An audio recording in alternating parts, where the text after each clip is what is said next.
કાચા ચોખાનો નવો નાસ્તો બનાવવા માટે 1 કપ બાસમતી ચોખાને 2 કલાક પહેલાં પલાળીને પછી નિતારીને લઈ લીધા છે. તેની અંદર 1 બાફેલું બટેટું અને 1 કપ ખાટી છાશ નાખીને આને ખીરું બનાવી લઈશું.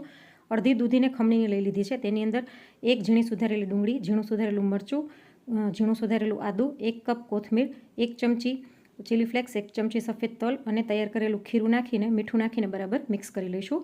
1 ચમચી ગરમ તેલની અંદર અડધી ચમચી રાઈ, અડધી ચમચી જીરું અને 5 થી 6 ઝીણા સુધારેલા લીમડાના પાન નાખીને વઘારને ખીરામાં નાખીને મિક્સ કરી લઈશું. હવે એક નોનસ્ટિક પેનને ઓઇલથી ગ્રીસ કરીને તેમાં તૈયાર કરેલું ખીરું 2 ચમચા જેટલું પાથરીને સ્લો ટુ મીડિયમ ફ્લેમ પર ઢાંકીને 1.5 મિનિટ માટે થવા દઈશું. આમાં નોનસ્ટિક પેનનો જ ઉપયોગ કરવો, નહીંતર આ ચોંટી જશે. એક બાજુ થઈ જાય એટલે પલટાવીને બીજી બાજુ પણ ઢાંકીને 1 મિનિટ માટે થવા દઈશું. તો ગરમા ગરમ ચોખાનો નાસ્તો તૈયાર છે, એને આપણે સર્વ કરી દઈએ. બનાવેલા ખીરાથી 7 થી 8 આવા પેનકેક્સ બનીને તૈયાર થશે.